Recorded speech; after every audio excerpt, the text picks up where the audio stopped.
Number 1. May komunikasyong Pilipino nga ba? Kung oo, paano ito mabibigyang kahulugan?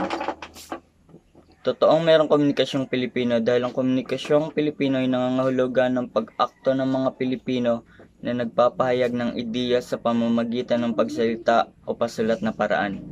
Ang pagkakatahi-tahi ng komunikasyon, kultura at wika nagbibigay sa isang lipunan ng sariling kaakuhan at kakayahan. Ang komunikasyon ay dinamiko at maaaring komplikado. Number 2. Gaano kahalaga ang pag-unawa sa komunikasyong di-verbal upang ganap na maunawaan ang tunay na kahulugan ng mensahe? Mahalaga ang pag-unawa ng komunikasyong di-verbal sa pag-unawa ng tunay na kahulugan ng mensahe dahil nakakatulong ito sa pagpapalantad ng emosyon o damdamin ng isang tao.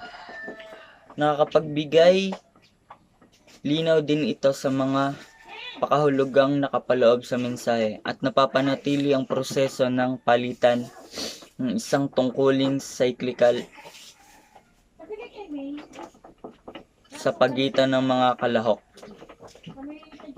Number 3. Ano ang ugnayan ng kultura at komunikasyon? Gaano kahalaga ang kultura, sensitivity, komunikasyon? Ang komunikasyon ay nalilinang dahil sa kultura.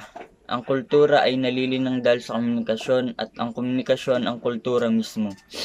Maaari natin itong ituring bilang batayang gabay sa matibay na kaugnayan ng komunikasyon at kultura bilang mabisang kasangkapan sa pagtataguyod ng pagkakakilanlan nating mga Pilipino. Napakahalaga ng cultural sensitivity dahil tayong mga tao ay pinagbubuklod ng iba't ibang kulturang ating nakasanayan.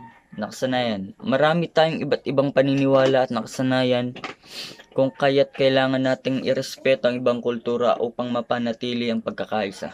Number 4. Paano malalarawan ang mga gawaing pangkomunikasyon ng mga Pilipino sa iba't ibang antas at larangan? Ano-ano ang mga kabutihan at di kabutihang dulot ng bawat isa? Mayaman at maunlad ang mga gawaing pangkomunikasyong ng mga Pilipino dahil sa araw-araw nila itong ginagamit. Madalas ay nagbabago ito ngunit ang mahalaga ay hindi nalilimutan. Ang kabutihang dulot nito ay nagpapayabong ang relasyon ng bawat isa sa pamamagitan ng pakikipag-ugnayan. Nagkakaroon ng mas malalim na koneksyon ng bawat Pilipinong patuloy na ginagawa ang mga gawaing pangkomunikasyon. Samantalang ang di kabuting dulot nito, kagaya na lamang sa chismisan, madalas ito sa maling gawain dahil naglalayon ito minsan na manira sa kapwa at madalas ay pawang di katotohanan lamang.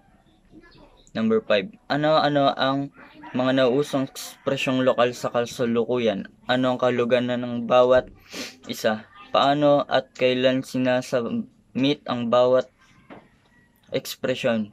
Sino ang madalas karinggan ng bawat isa? Ang mga nausong ekspresyong lokal sa kasalukuyan ay mga outs gege, sana all, awit, lodi, arat at kung ano pang nauuso. Nausong mga ekspresyong ito dahil sa internet at makabagong panahon dahil sa mga kabataan sa social media. Madalas itong marinig sa mga kabataan na mahilig gumamit ng Facebook o kaya naman ay Twitter.